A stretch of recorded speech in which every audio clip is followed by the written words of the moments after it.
नमस्कार साथियों, आप देख रहे हैं हिट फिट न्यूज टीवी और मैं हूं हरनाम सिंह बड़वाल। दोस्तों, आपको मालूम है कि 13 फरवरी से पंजाब के जो किसान जथेबंदियां हैं उन्होंने शंभू बॉर्डर पर धरना दे रखा है।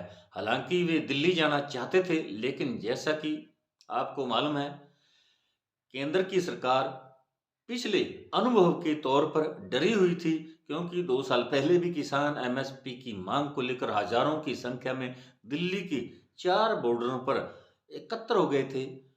और गाजीपुर बॉर्डर जो यूपी में पड़ता है, नोएडा के नज़दीक पड़ता है, शाहजहाँपुर बॉर्डर जो राजस्थान की सीमा में पड़ता है, और सिंघू बॉर्डर हरियाणा में, और टीकरी बॉर्डर, इन सीमाओं पर दिल्ली के ये प्रवेश द्वार हैं। यहाँ पर लाखों की तादाद में जब किसान पहुंचे तो जो है कि केंद्र की सरकार है, मोदी सरकार के हाथ पांव फूल गए। उन्होंने 12 बार किसानों के साथ वार्ता की, लेकिन अंतिम वार्ता के अंदर यह तय किया गया कि एमएसपी जो है इसे लागू करने के लिए एक कमेटी गठित की जाएगी, जिसमें केंद्र सरकार के मंत्रीगण होंगे और किसान जथेबंदियों के जो अगुआ नेता लोग हैं वो इस कमेटी में शामिल होंगे और इस बात की जांच करेंगे कि एमएसपी किन फसलों पर और कैसे दी जा सकती है। इस गहन विचार विमर्श के बाद ही एमएसपी लागू की जाएगी, लेकिन सरकार ने इस पर कोई प्रगति नहीं की। न तो किसानों की जो मांग थी कि लखीमपुर खीरी के अंदर जो किसान मारे गए थे, केंद्रीय मंत्री गृह राज्य मंत्री अजय टेनी के बेटे आशीष मिश्रा ने उन्हें कुचल कर मार दिया था, मौत के घाट उतार दिया था, उन परिवारों को मुआवजा दिया जाए। और दिल्ली के जो प्रवेश द्वार हैं, बॉर्डर थे, वहां पर जो किसान डटे हुए थे, उनमें से भी 700 से ज्यादा किसान जो है शहीद हो गए थे, उनके परिवारों को भी मुआवजा देने की बात कही गई थी। लेकिन इन सब तमाम चीजों पर कोई प्रगति नहीं हुई। सरकार ने 2 साल यूं ही बैठे बैठे गुजार दिए। आखिरकार किसानों को फिर से लामबंद होना पड़ा और पंजाब के किसानों ने इसकी शुरुआत की।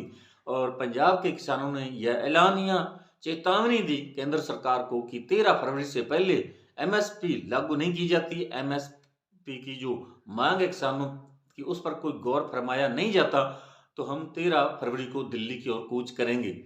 13 तारीख से पहले तक केंद्र की सरकार जो है चुपचाप थी और उन्होंने इस पर कोई बात नहीं की।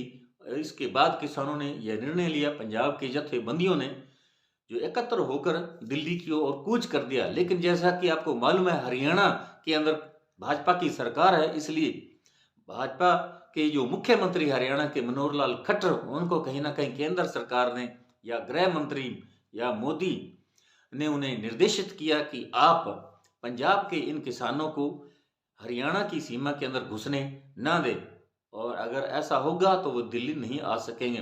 तो इसलिए मनोहर लाल खट्टर ने शंभू बॉर्डर पर हजारों की तादाद में पैरामिलिट्री फोर्सेज लगा दी और बड़े बड़े बैरिकेड्स लगा दिए, ब्लॉक रख दिए गए, और किसानों के साथ ही आम लोगों की भी आवाजाही पर प्रतिबंध सा लग गया और हरियाणा पंजाब ठहर से गए।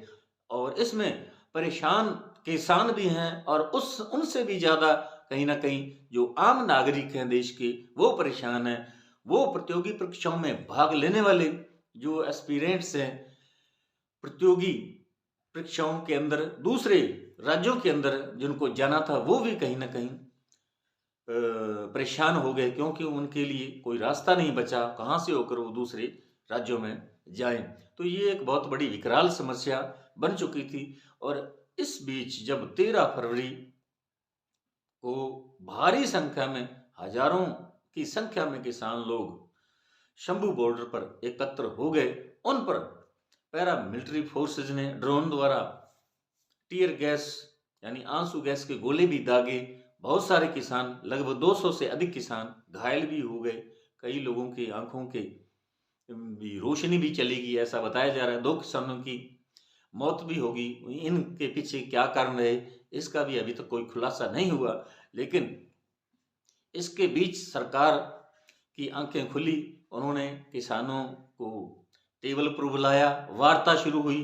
3 बार की वार्ता खत्म हो गई, बेनतीजा रही, विफल रही। और चौथे दौर की वार्ता कल 18 तारीख को रविवार के दिन चंडीगढ़ में पुनः शुरू हुई। इसमें केंद्रीय कृषि मंत्री अर्जुन मुंडा भी थे और भी नित्यानंद भी थे। इस प्रकार ये वार्ता तो हुई, सीएम भगवंत मान भी थे पंजाब के मुख्यमंत्री। तो ये 5-6 घंटे की वार्ता चली और इसमें चौथे दौर की वार्ता में यह निकलकर सामने आया कि केंद्र सरकार ने 5 वर्षों के समझौते का प्रस्ताव रखा और ये जो 5 वर्ष का जो समझौते का प्रस्ताव रखा केंद्र सरकार ने, वो 4 फसलों पर एमएसपी देने की गारंटी देने का प्रस्ताव है और ये 5 वर्षों तक, पहले दौर में 5 वर्षों तक इन 4 फसलों पर एमएसपी दी जाएगी और उसके बाद पुनर्विचार होगा कि ये जो एमएसपी देने में कोई दिक्कत तो नहीं आ रही। तो ये जो 4 फसलें हैं वो है मक्का, उड़द, तूर और मसूर। अब सोचने वाली बात है, देखने वाली बात ये है कि मक्का जो है ये अमूमन जो है अधिकतर पंजाब, हरियाणा और हिमाचल प्रदेश में ही इसकी फसल होती है और इसके लिए पानी की जो पर्याप्त जरूरत होती है।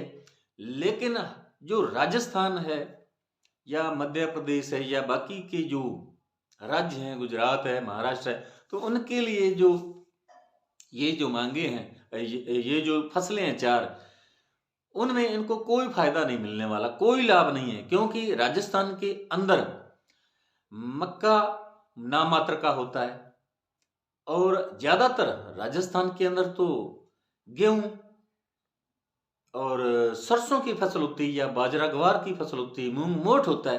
तो जो ये 4 फसलों पर एमएसपी देने का केंद्र सरकार ने प्रस्ताव रखा है, उसका तो मुझे लगता है कि राजस्थान को तो बिल्कुल भी कोई फायदा, कोई लाभ नहीं मिलने वाला, क्योंकि इन चारों में से कोई भी फसल राजस्थान के अंदर पैदावार नहीं होती और भी बहुत सारे ऐसे स्टेट हैं। अब मुख्य जो फसलें हैं जिन पर एमएसपी की मांग थी वो सरसों है, गेहूं है, चावल है, कपास है।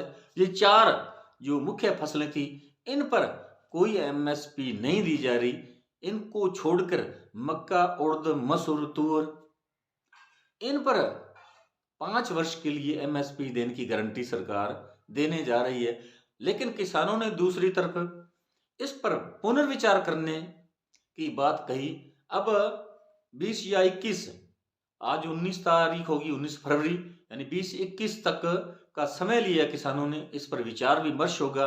लेकिन जिस प्रकार पूरे हिंदुस्तान से, अन्य राज्यों से भी किसान जत्थेबंदियों के जो आगू लीडर थे, आगू नेता थे, वो भी वहां पहुंचे थे, उनको क्या मिला?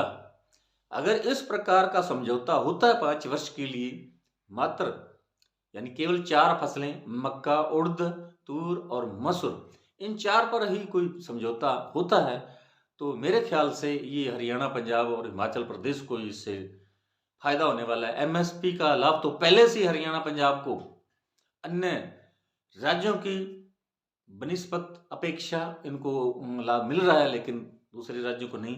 अब अगर इस समझौते पर कोई अंतिम निर्णय हो जाता है, ये 4 फसलों पर एमएसपी दी जाती है, तो मेरे ख्याल से पंजाब, हरियाणा को छोड़कर अन्य किसी भी राज्य को इससे कोई लाभ नहीं मिलने वाला है। इसलिए अब ये देखने वाली बात है कि 21 तारीख को अगर 5वीं दौर की बात होती है, 5वें दौर की, उसमें जो है किसान गहन सोच विचार के बाद वहां सरकार के सामने अपनी तरफ से क्या प्रस्ताव रखते हैं, वो देखने वाली बात होगी। तो साथियों, ये हमारा वीडियो आपको कैसा लगा कमेंट बॉक्स में जरूर लिखकर बताइएगा। यदि आपने हमारे हिट विट न्यूज टीवी चैनल को सब्सक्राइब नहीं किया तो तुरंत सब्सक्राइब कर लें, इसे अधिक से अधिक शेयर करें, लाइक करें। आपका बहुत बहुत शुक्रिया, धन्यवाद। राम राम, सत श्री अकाल।